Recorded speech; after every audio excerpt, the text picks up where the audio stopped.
Good morning. Afternoon. It's actually almost 6 p.m. I just got back from work. I'm a technician at Mercedes-Benz, and I got some goodies. Here I've got fuel pump. Came with good hardware, some electrical leads and grommets, boots, whatever, and then the pump itself. So I think first I'm gonna take the pump out and we're gonna see if we can get the car running, because that's the only reason I was aware that the car isn't running. Next, I have a very expensive radiator which I'd like to return. We're gonna see if it fits, because it's for a different car, or it's for the same car, but the parts department where I work told me that the one designated for my car under whatever catalog they have was unavailable, and they ordered this one thinking it was the right one. So I'll show you quickly. Radiator, nothing special. I think I already lined it up and it looks shorter width-wise, so, or lengthwise. So yeah, it's probably not gonna fit. And I'll be honest, I spent like $900 on it, so that's no fun. So we're gonna take this one out, I think, if we can get it running, and see if I can pull it into the barn here onto the driveway. And we're gonna check this one out, see if it's worth putting in, because if it's not, I don't want to damage it, so I can return it and get that $900 back and get this one repaired. Although we're gonna inspect this one too, because this one's in bad shape, which is why I got this one.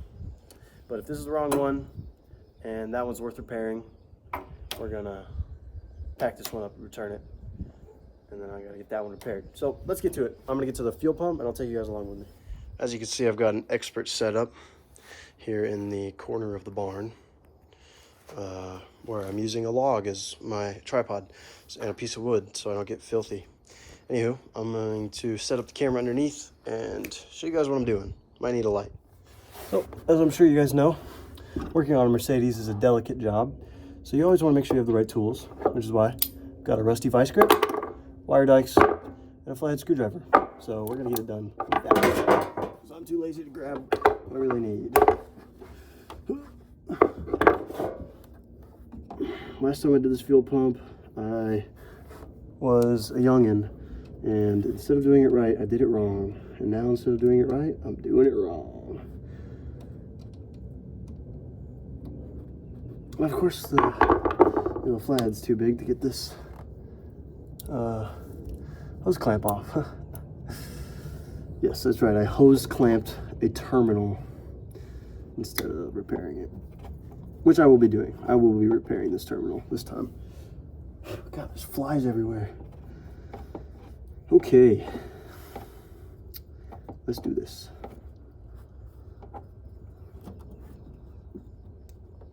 That's a bike inner tube I have wrapped around that.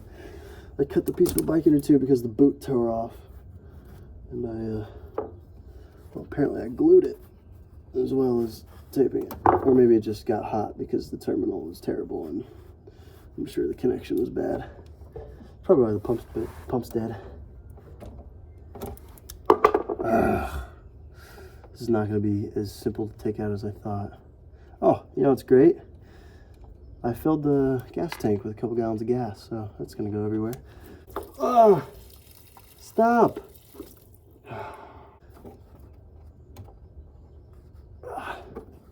Get off of there! Oh, there's another hose clamp. Great. Oh, and a second nut. Okay, this is terrific. I actually jacked the vehicle up here by the bumper, so I'm sure it's good for it. And it gives me a couple centimeters of extra space under here.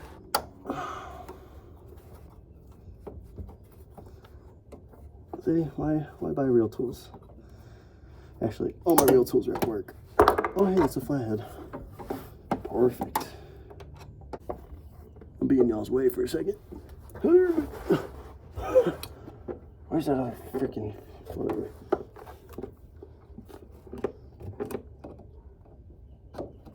Guess this is our last goodbye, but you don't care, so I won't cry, and you'll be sorry when I'm dead, 'cause all this guilt will be on your head. I'm snipping off the cable here. This is gonna suck to repair. I can't stand losing. I can't stand losing. I can't stand losing you. I just snipped off the wires. That was a bad idea. Now I have to repair the terminals. The floor is rusted underneath the battery. I'm never gonna ever repair this. I guess you call it laziness. I'm going to carry on living. Okay, I gotta clamp this whole hose up here somehow. The last time I did that shit, it broke.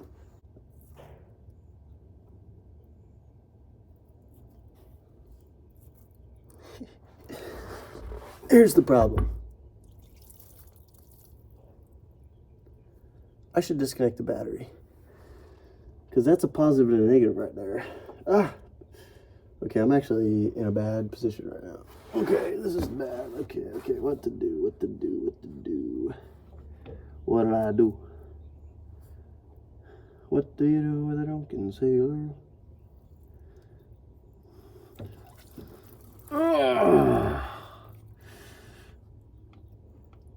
Okay.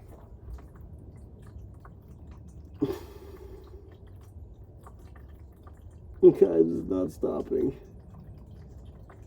Okay, time for plan B.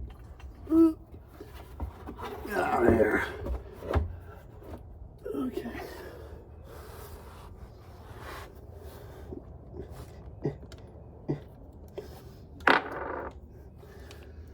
If someone can guess what this is, leave it in the comments. I'll give you a cookie. I bet you can't. Oh, please be big enough. Or please be not too big. Oh, it's going everywhere. Oh, it's dribbling down my arm. Oh. Okay, great. No worky.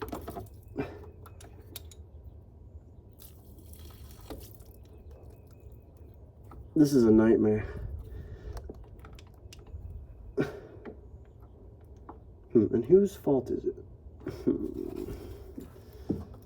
Not mine.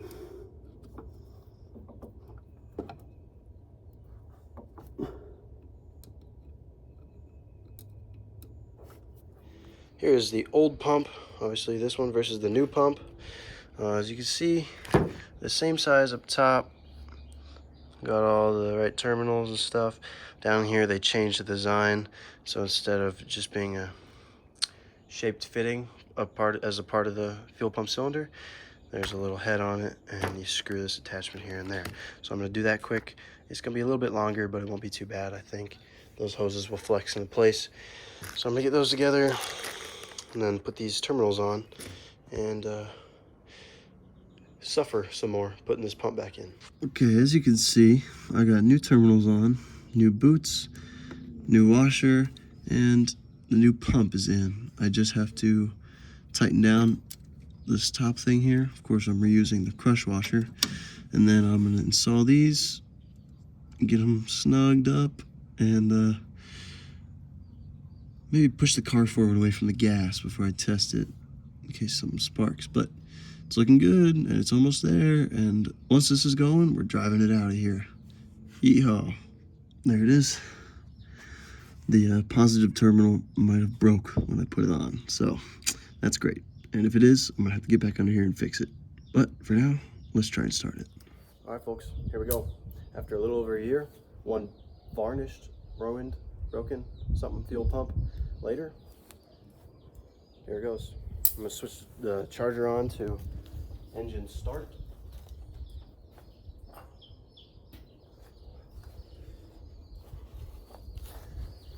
We got the juices flowing. I'm gonna get in there. I'm gonna flip. I have a fuel pump kill switch because race car. And I'm gonna get in there, flip the switch, see if I hear a buzz, and then pressurize the fuel lines and see if I can start it. Actually, I'm gonna check to see if it leaks first. And then I'm gonna start it, and I'm gonna take it and I'm gonna shoot it down the driveway here, out the gates. Down, not even a driveway, down the dirt, out the gates over there to my right. And then park it in the driveway next to old Tony, the truck. All right, let's go.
Success! Okay, so the trunk shut on the battery cables, so I gotta go and do that, and then I'm gonna set you guys up and watch me shoot this down here. I got a pretty tight angle here. It's pretty small, I can't turn you around, but pretty tight angle. I've got to get out here and then around there, so it's gonna be tough, but we're gonna figure it out. I'm so excited, my car's working again. It's been so long. I love this freaking thing. Okay, I'm gonna pause you. I'm gonna go back there and get the trunk open. It's a pain in the ass to get it open, but yes! Oh, and it's not leaking either, and it seems to be working. It was a little iffy there at the beginning, but it's working. Hell yeah. I hope you're ready to watch the world's highest multi-point turn. It's gonna be probably 30 or 40, you know, forward and backwards. So get ready for that. It's gonna be fun.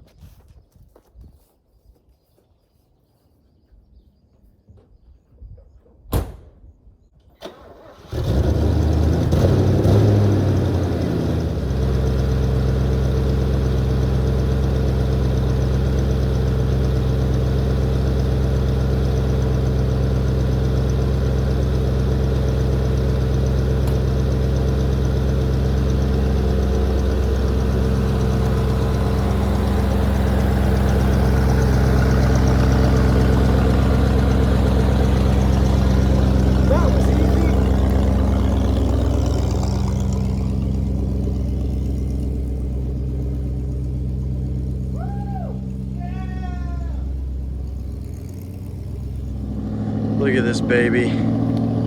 Listen to that engine purr. I think the fuel pump's struggling. I'm not sure what's going on.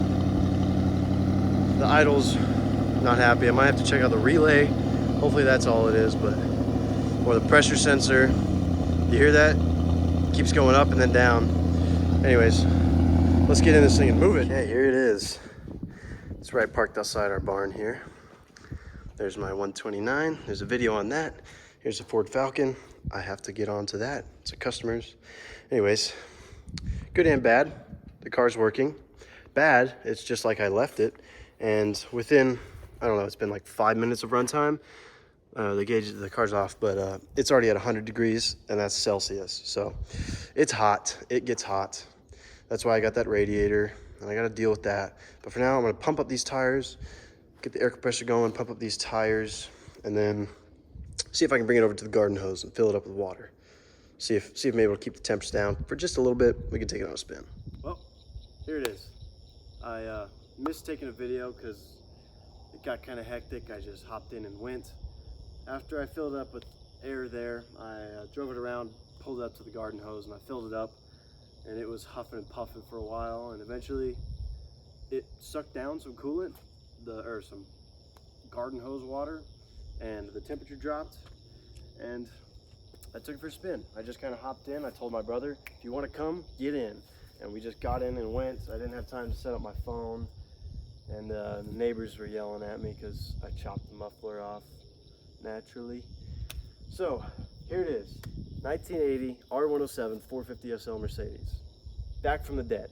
Feels great, feels amazing. It's been a year and a half, and now there's holes in the dirt where the tires have been sitting, and now look at it, back on the pavement where it will sit again for an undetermined amount of time until I either A, fix this radiator, or B, buy a used one, or C, make that one work. Although that one was really expensive, so I'm leaning more towards fixing this one or getting another one and returning that one. So anyways, the drive went great. Well, actually that's not true. The drive didn't go great. Although I made it around the block, this large, Texas country block, it started sputtering, and I had to flick off and on the fuel pump to build some fuel pressure. So that's weird. It's a brand new pump and it's already struggling.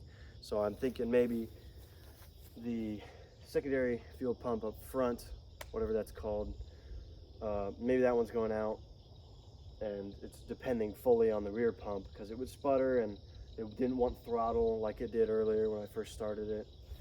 And so yeah, once I built pressure, it would go for another 30-45 seconds and then it'd sputter again.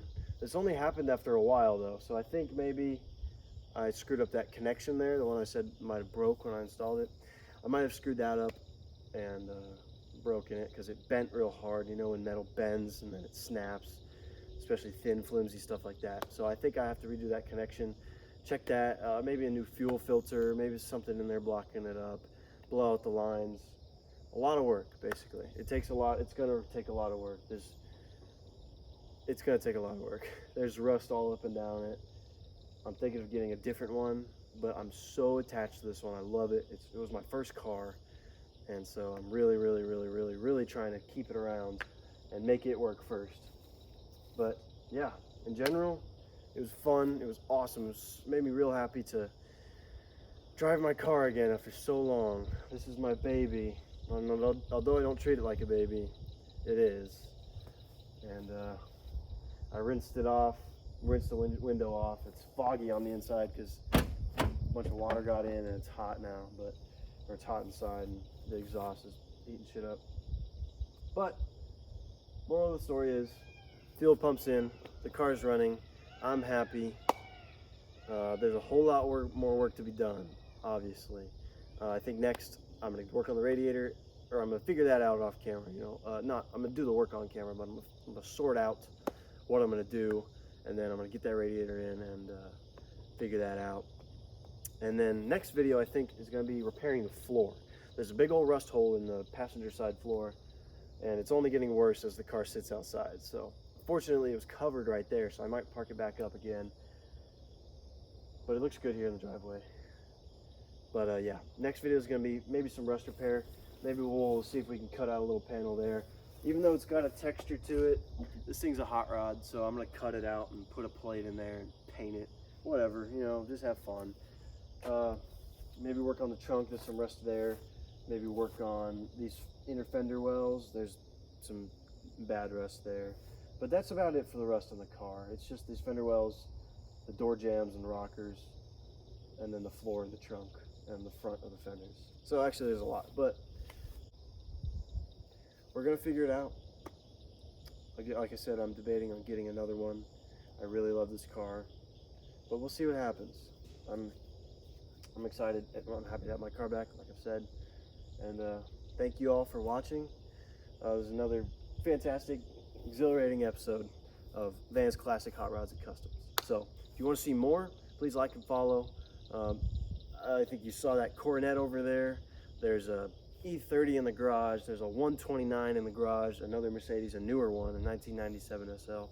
There's a Falcon, and back there in the dark, you can't see it, is a 1960 Chevrolet Impala. So lots of fun to be had, lots of projects. I might make videos woodworking because I have some stuff to build in the barn. I have a chicken coop I need to fix and move. So, you know, just farm stuff. So if you guys want to stick around for that, there will be plenty of it. Again, thanks for watching. Y'all have a good night.